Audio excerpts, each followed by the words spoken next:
Welcome to the Adaptive Mindset. I'm Brett Gallant, cybersecurity thought leader and founder of Adaptive Office Solutions. Here, we don't just talk tech, we unlock the strategies, stories, and mindset shifts you need to stay secure, lead boldly, and thrive in a digital world. Let's get started. Welcome back to the Adaptive Mindset.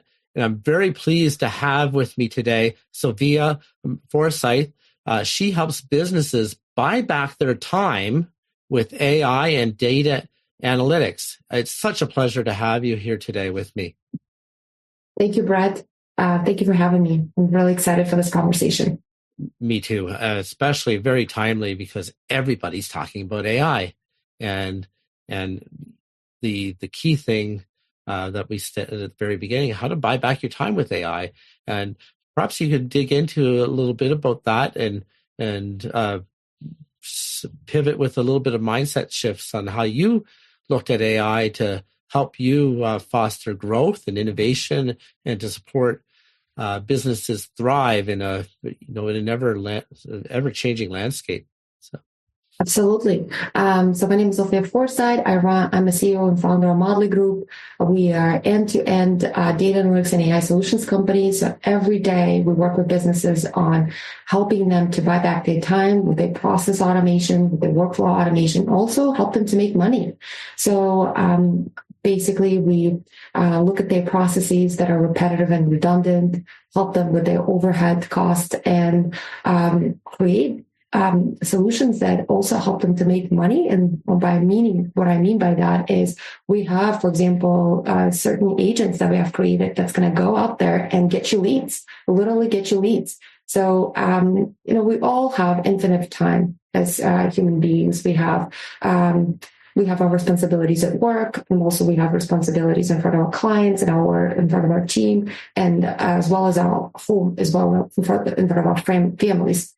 Yes. And we all want to grow our business. We all want to provide a great product, serve our clients, but sometimes I speak to a lot of business owners. We all want leads. We want constant revenues that are coming in through the door, and we want to keep in touch with those leads. So I have AI products that actually, if before somebody has to go, for example, just even simple thing, I have a Telegram bot. It's so easy to set up. Yeah, it's just everybody, and you can just download Telegram basically, and then I will share that Telegram bot with you that now can go and there's lots of communities actually in Telegram that the customers are sitting there and leads are sitting in there and talking about if they're interested in fitness, if they're interested in buying a house, if they're interested in some type of business advice. So now instead of you kind of going through all of them and trying to qualify those leads or trying to extract them, there's thousands of people sitting on those chats. I have a Telegram bot that can kind of help you and get those leads so you can start engaging with them right away and then start following up with them on a consistent basis and basically turn your leads into customers. Exactly. It's so exceptional because a lot of times I like to think of this, it's from a book I've read and listened to a few times, Who Not How. And so what you do is you bring the how, the who, sorry. A lot of times busy entrepreneurs, they instinctively go to, I've got to get this done. And who's going to do it? Well, sometimes it's them or a member of their team. And now all of a sudden, a long, tedious task, you have AI, for example, what you just said is literally saving hours upon hours of a human being taking that tedious process, which for some people is probably not something that gives them energy. And the AI doesn't care. It just goes, collects the data, compiles it, and puts it into in a format that's useful that you can put into your CRM and you can process it. It's such I can only imagine what that has done for some of the people that you get to work with every day, what it has done when they see this list and they go, oh my goodness, I did this. And it took me hours and now you've saved me. I bought back my time. So.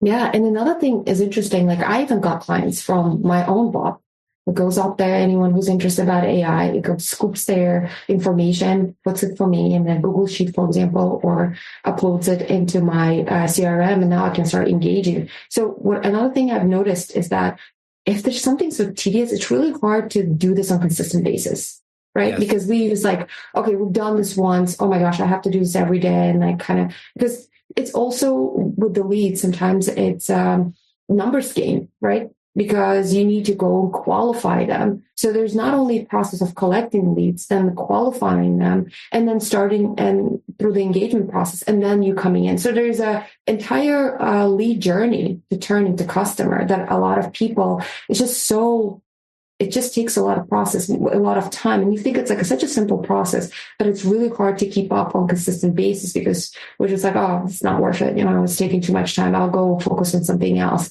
So we can leverage tools like AI to kind of like, all right, I don't have to go now basically get that list. I have the list ready for me. And I can even do the qualifying with the bot. And now I get to engage with people that are really interested in my services.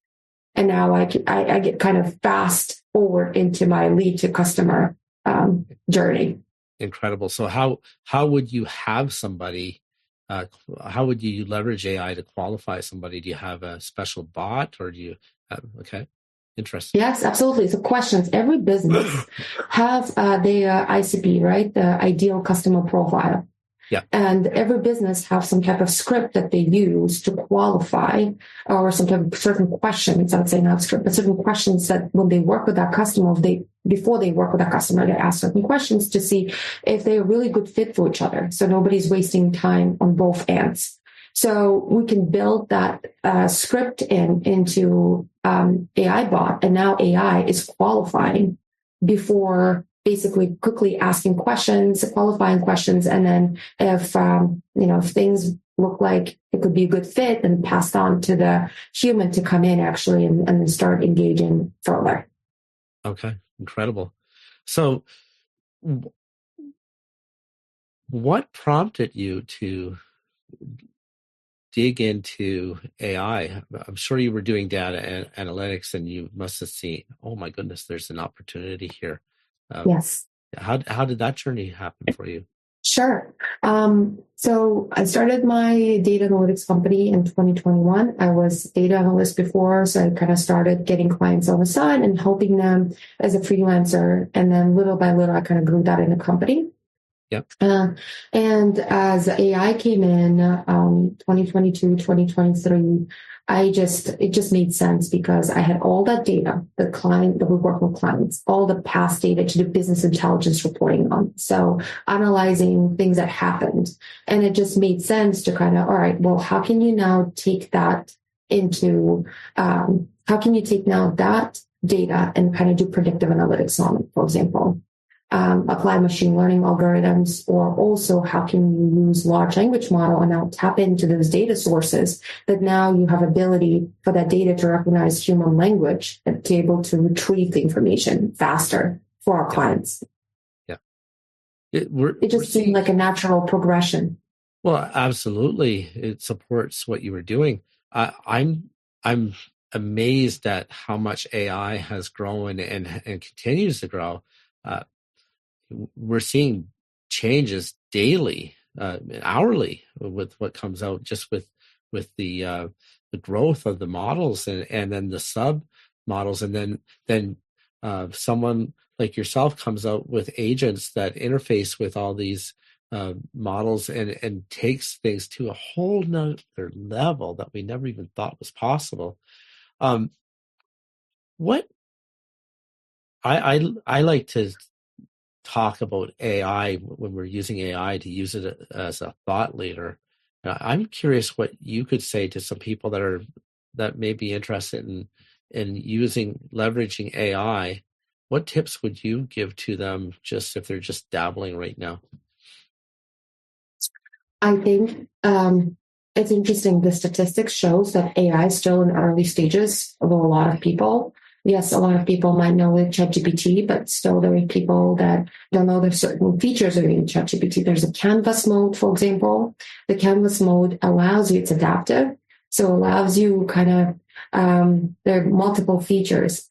So if you're prompting a question, it allows you to there's a scale of that you can adjust, whether you are, for example, you want to explain certain concepts like to 5-year-old or to undergrad level or graduate level, just kind of like the complexity, to break down the certain topics or subject matters to more digestible nuggets. So that's, I think it's pretty great. And then also, you can make edits. For example, once you've got the prompt and you really just want to change one piece of the prompt, like you don't want to redo the entire response. So you kind of just go to that piece of the response and you can like ask ChatGPT more about this or expand on this more. So you keep everything else, but you're expanding certain parts of the response. So you don't have to regenerate the response right away because, for example, sometimes when I work on ChatGPT, I might like the response, but I might not like the certain part of the response, but I don't want to get rid of the entire thing. I don't want to regenerate because it's regenerative. So Yes. it would regenerate constantly the responses, but I would like to keep certain part and then just adjust the 2-3 paragraphs, for example, from the above. So you can do that. I think my advice to everybody is just try to use it as much as possible. Obviously, be sensitive on what type of information that you're uploading to ChatGPT and then all the other AI, Google, for example, Studios or Grok as well. Then there is an option, for example, in ChatGPT on the data controls. And then you go to data controls and it's under settings. And then you can also turn off training. So you can turn off the model for training purposes. Okay. So that's something, that way you can just turn it off. But I would say like every day, and then it's incredible. Like I use it even sometimes on Uber, and the person might not speak fully English and they speak Spanish, for example. I literally have my ChatGPT on my phone and we can just have a conversation back to back, for example. So they speak in Spanish. The AI is able to translate that in real time, my response to Spanish, and kind of like be the middle person in between us to explain. Yes. It's incredible. I think that's incredible. I've used it to act as a French tutor for me. I'm doing French lessons, and my French teacher that I meet with every week online, he suggested I try it. So I have created a prompt, act as my French teacher and correct me and give me feedback on how to improve. And I talked to AI. I've been in the airport speaking to AI, conversational French. So it's incredible. That's fantastic. I love what you're doing with that. That's such a great idea, especially if you're with an Uber. Why not use technology to work smarter for you so you can and it's here at our fingertips. A lot of people wouldn't even think about doing that. It's incredible. Yeah. So it's fun. It's a lot of fun. And I think my early days when I think of, here's the thing.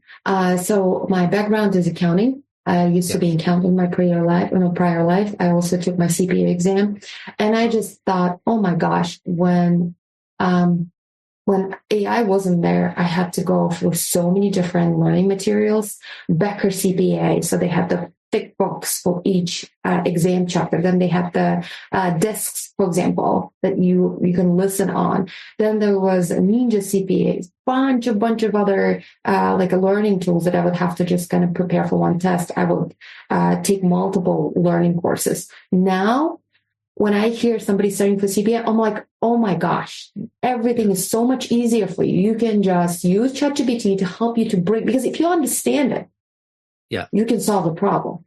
You don't have to memorize things, but if you can understand the material, you can pass the test because you can apply that logic to when you have these test question exams. And that's what I was doing is back then I had multiple learning materials to help me to understand it better because they all, for example, spoke about business ethics or tax law from just different test perspectives, so I can understand better, so I can have different ways of teaching. Yes. To help me. Some, for example, some learning materials were much more technical than the others. So I needed that kind of different ways of teaching for me to be able to understand. Now You could just take I'm a just going to screenshot. paraphrase it and tell me in layman's terms, teach me other perspectives on this thought. So it's incredible. Yeah. Yeah. Or explain to me like a 3-year-old. Explain it to me tax law like a 53-year-old, or help me to memorize what's the best way of memorizing these tax rules, tax rules or tax codes, or these limitations, for example. There's just so many ways. I think in the hardest, like for me, it was always easier to understand tax rules. For example, like financial, there's a 4-chapter financial accounting, and also tax law was the easiest because it's like, if this happens, you use this. If this happens, use this. It's pretty straightforward logic. But then when it comes to audit and business ethics, it's very subjective. So there's different ways of looking and analyzing situation. And that's where AI could just be so much helpful. So anytime when somebody is like studying for this or hesitant to studying, like this is your time. This is the tool that just make your life so much easier. Oh, and not to mention, I'm just thinking about something relating to CPAs and just in accounting. Often, as I'm sure you're aware, accountants and bookkeepers are trying to solve a puzzle, a problem. Where did this go wrong? There's countless ways that in that field, AI could be leveraged to help you work smarter to find that discrepancy, analyzing the data. And instead of taking hours upon hours, you can get to that solution within minutes. With pattern matching. So we did one actually knowledge base for a tax accounting company. Yeah, we did this tool that now they have the knowledge base of all the codes that they use, for example. So tax accountants, when they do the tax preparation, they don't have to spend hours, for example, trying to find that tax rule or change to, for example, kind of look on the website on IRS. So they had their own proprietary knowledge base that we create a chatbot now. Now it's just, they can prompt it for the tax code. What's a limitation? Can you please help me? So it just speeds up that research for them so much faster. And conversational. Yeah. And then it also gives them citation as well. So it gives them ability. Oh, what was that code from? Like and then they're able to retrieve that even code and kind of, okay, this is where it's coming from. Incredible. So where do you see AI going in the next 3 months to a year? Where? That's an interesting question. So last weekend, this past Sunday, I met in person CEO of Perplexity.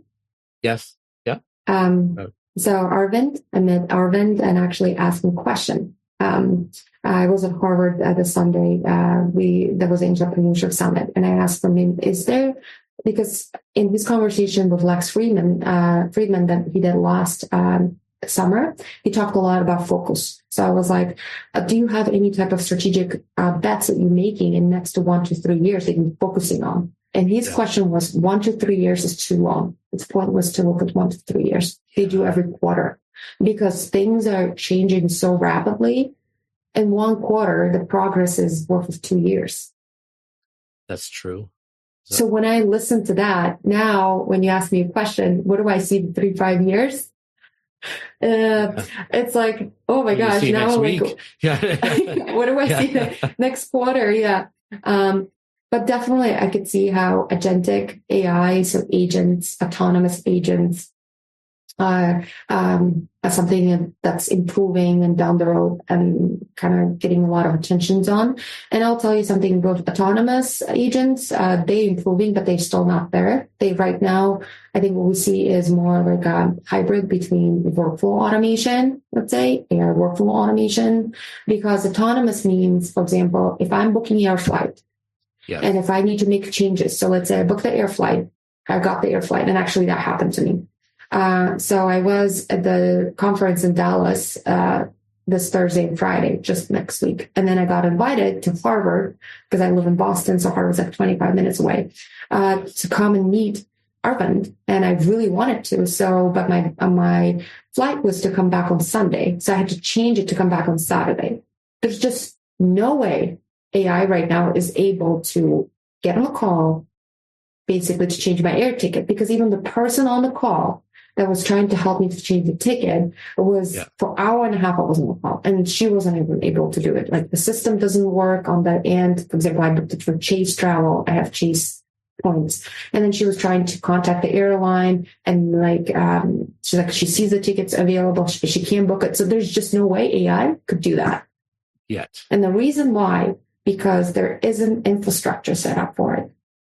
So if there's gaps between, let's say you have a provider Chase and then you have a provider of these airlines, there is no bridge between them that they can have just data flowing for all the tickets that are available. They can easily switch it. The machine can go in, tap into the, let's say, back end of it through the API and now change it.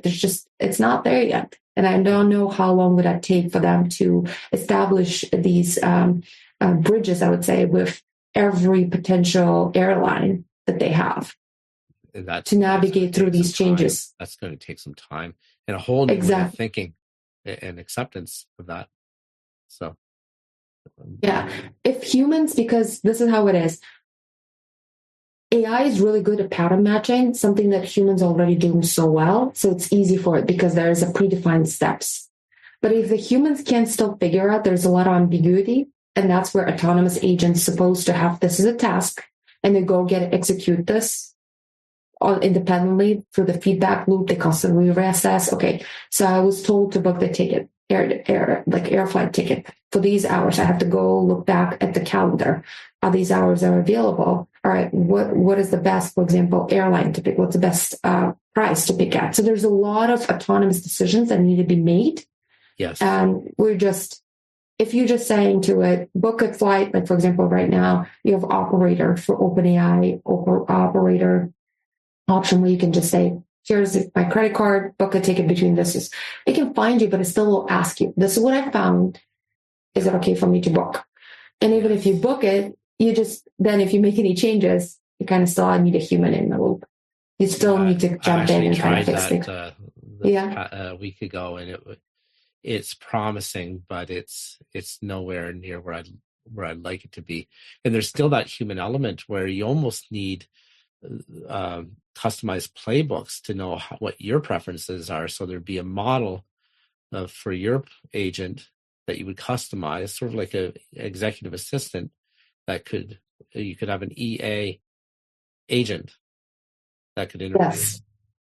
Yes. And I think what I see as well, there are so many out-of-box solutions for agents online that you could see, but here's the kicker.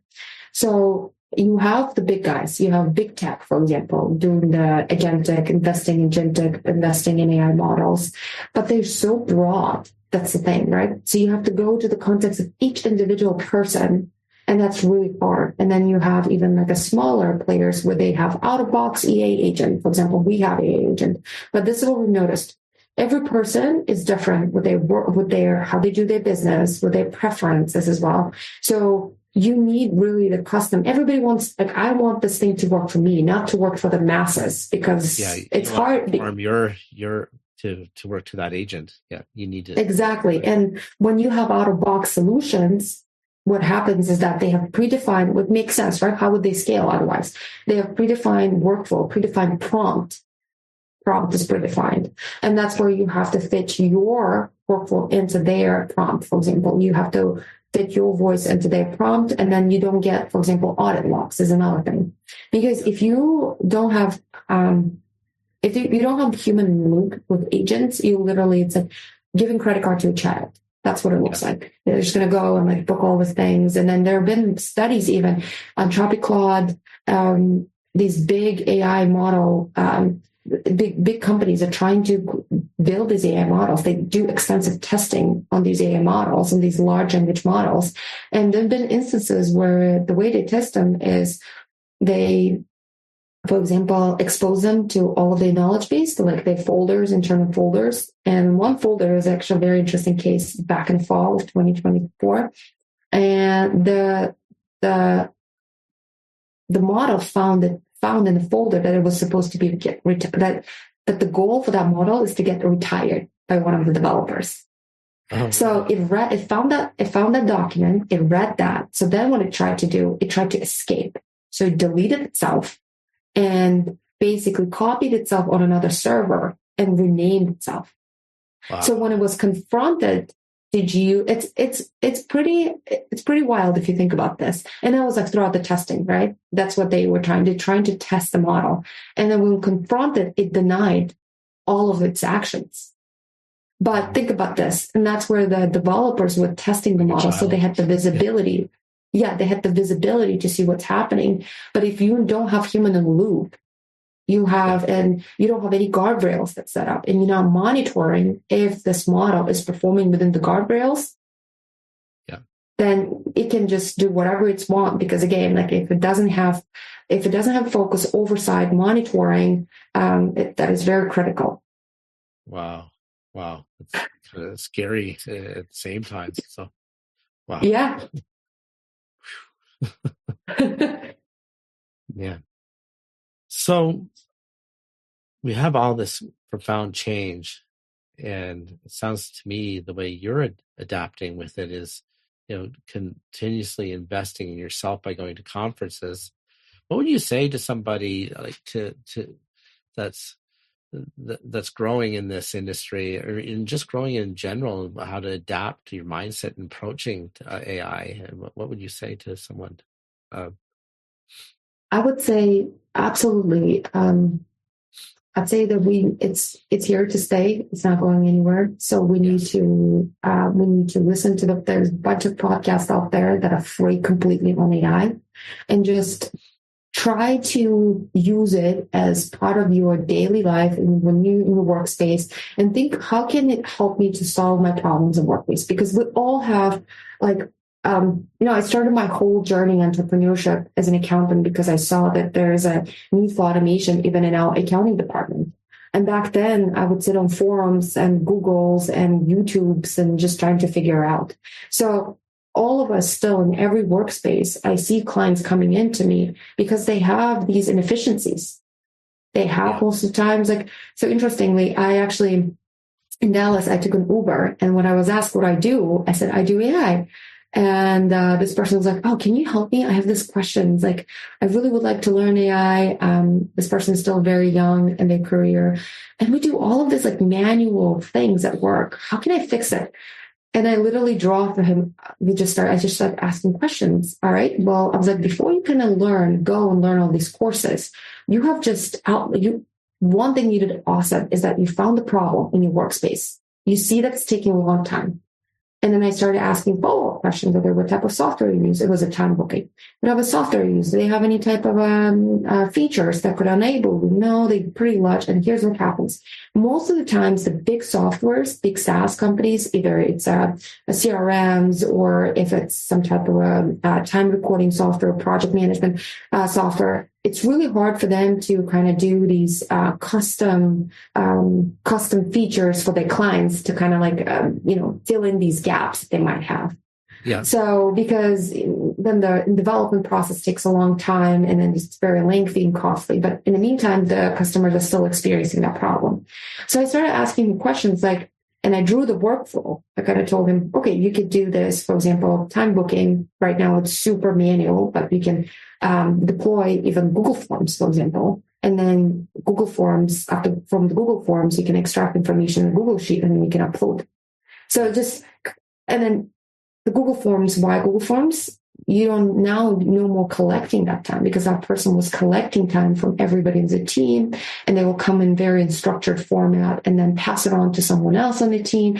And sometimes he would be constantly because it takes so much time, not submitting it on time, and just kind of lots of inefficiencies, just simple things. This is just a simple process, and it completely saves his time. Now you just create the Google form, everybody's names, the form with the information that you're trying to collect, and then you build the extract, transform, and load process, ETL process, into your Google Sheet that automatically will take information from Google form, populate the Google Sheet that now you can give access to other people that are waiting for you for that time.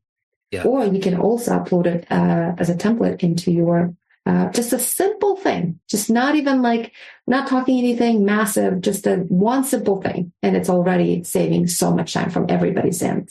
Absolutely.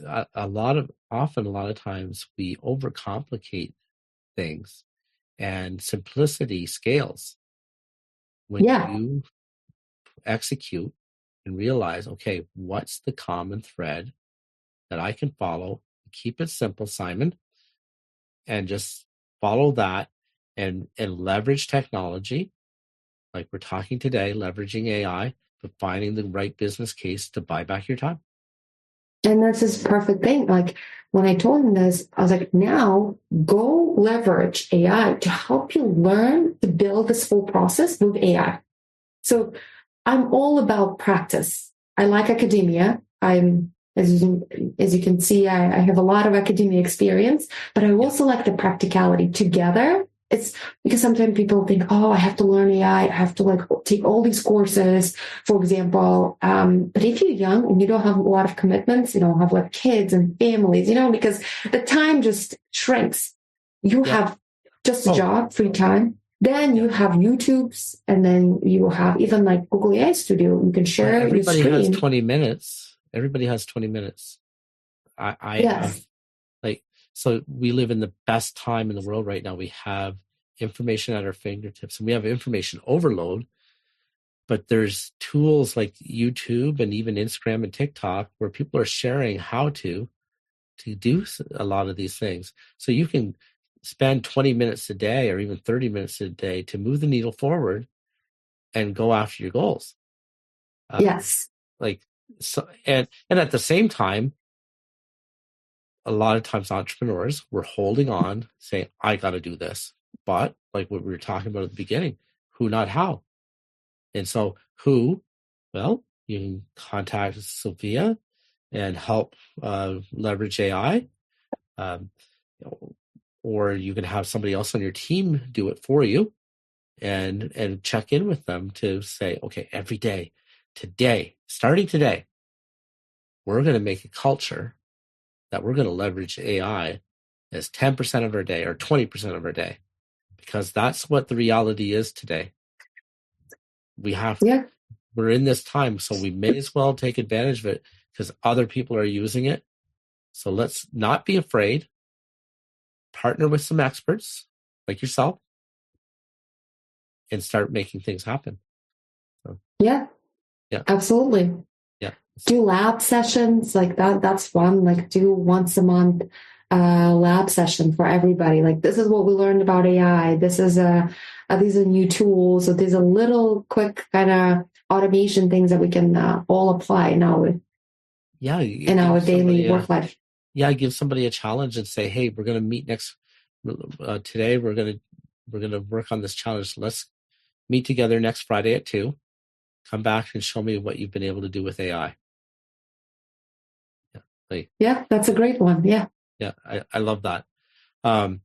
So along the way, I've been asking everybody on the podcast here at the Adaptive Mindset, what books inspire you and help you have shifts in your mindset and adaptability. If any book that comes to your heart right now that's inspired you and inspired you to grow. Absolutely. I love reading books. And I think my favorite books is to read about entrepreneurships. Just my favorite books to read from how companies were built, what the journey is. My favorite book is Rich Dad and Poor Dad, Poor Dad and Rich Dad. I just love that book. Yeah, that guy Kawasaki, I think, right? Yes. A friend of mine just had him on his podcast. Oh, wow, that's fantastic. Yeah. That incredible book. Any others besides like what do you? Yes, absolutely. I think that book and then another book that I really liked. So some let's say from business book, I really like the Phil Knight book from founder of Nike. That was really fantastic book. That was his journey, how he started the company, how many hurdles he went through.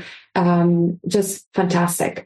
And then I like one more book, and it's a fiction book, I would say, or more like a classical book, Victor Hugo. I like the Victor Hugo, the Notre Dame de Paris book. That was one of my favorite books. When I read that back when I was just finishing college, it was incredible for me to read that book. He's one of the legends. It's one of the classic. Yeah, I haven't read it, but I've heard so much about him, and I should have picked up one of those books. That's the book that you just, it's, I don't know. Sometimes I like it's interesting. Like I have this genre between, like when you talk about like something lighthearted, something motivational, but then also I like something like, Notre Dame de Paris, like, basically it's bitter, it's sad, and it's beautiful at the same time, but it's like so many emotions kind of, I don't know, it's one of the classical books that you could read and it stays with you for a long time. Incredible. So I know, Zulfiya, how do people find you? I know we can find you on Instagram and LinkedIn, I'm sure. Right? Yes, just Zulfiya Forsythe at LinkedIn and Instagram as well. And also, if you come from this podcast, and I would love to give you a demo of a Telegram bot that helps to convert your leads into customers, but you just need to message adapt. That way, I know you're coming from this podcast. Yeah, please. I want to really encourage you to take up Zulfiya on that offer. It's an incredible offer. This has been a very impactful episode, Zulfiya, and I thank you. And I want to encourage our listeners. The biggest thanks you could do for Zulfiya and myself is perhaps there's somebody you know that needs to hear this episode. They're struggling with AI. And they're working on their journey and maybe a little lost. Share this with them so they can pick up some tips from Zulfiya's expertise and have her come into their world. That would be the biggest thanks, because we can impact a lot of people today by sharing this episode, and that would be the biggest thanks you could do for us. And I'm thankful to have you here today. It was such a great conversation, and I look forward to continuing to following you on Instagram and LinkedIn and be inspired by you. Thank you. Thank you. Thank you, Brett. Thank you for having me. It was such a pleasure. Thanks for tuning into The Adaptive Mindset. If you found value in today's episode, don't forget to subscribe, leave a review, and share it with someone who's ready to thrive in the digital age. Stay secure, stay adaptable, and I'll see you next time.